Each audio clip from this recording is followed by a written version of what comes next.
आज मैं आपको कोई कथा नहीं, आज मैं आपको आप ही की कहानी सुनाने जा रहा हूँ। क्योंकि भगवान की कथा तब तक कथा है जब तक उसमें हम शामिल ना हो। एक छोटा सा गांव था। गांव का नाम था आशापुर।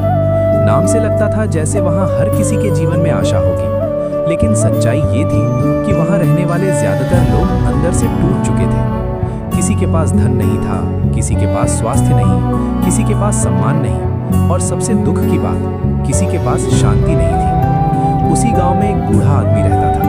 नाम था माधव दास। माधव दास के पास न जमीन थी, न दुकान, न बैंक बैलेंस, न कोई बड़ा परिवार, लेकिन फिर भी उसके चेहरे पर ऐसी शांति थी जिसे देखकर लोग चौंक जाते थे। कोई पूछता, बाबा तुम्हारे पास है क्या?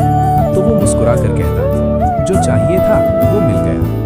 एक दिन गांव का सबसे दुखी व्यक्ति उसके पास आया। नाम था रघु।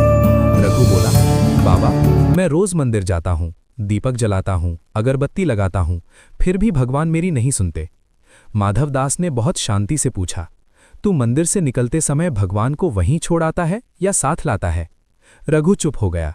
बाबा बोले, तू भगवान को घंटी, धूप, फूल तक सीमित रखता है, लेकिन भगवान तेरे धैर्य में प्रकट होते हैं, तेरे सहन में प्रकट होते हैं, तेरे सही कर्म में प्रकट होते हैं।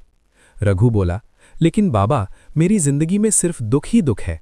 बाबा हंसे, बोले, दुख भगवान की सजा नहीं है, दुख भगवान का संदेश है। जब तक मनुष्य सुनना नहीं सीखता, भगवान समझाना बंद नहीं करते। बाबा ने एक कहानी सुनाई। एक बार एक भक्त भगवान से बहुत नाराज था।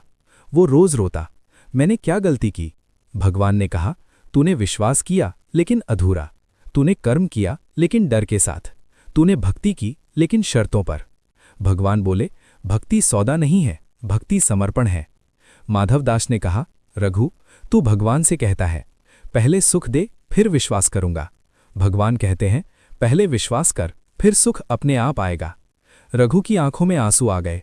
बाबा बोले, आंसू कमजोरी नहीं है, आंसू वो जल हैं जिससे भगवान हृदय को साफ करते हैं।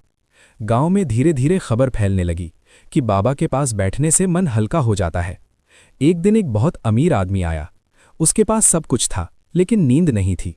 उसने कहा, बाबा मैं करोड़पति हूं, फिर भी चैन नहीं। बाबा ने पूछा, तेरे पास समय है? वो चुप। बाबा बोले, जिसके पास समय नहीं उसके पास कुछ भी नहीं। उन्होंने कहा, भगवान ने हमें दिन में 24 घंटे दिए, लेकिन हमने उन्हें चिंता को दे दिए। जो व्यक्ति भगवान के लिए समय नहीं निकालता, भगवान उसे रुकने के लिए मजबूर करते हैं। बीमारी, नुकसान, अकेलापन, ये सब भगवान की डांट नहीं, भगवान की पुकार है। बाबा ने कहा, जब जीवन बहुत शोर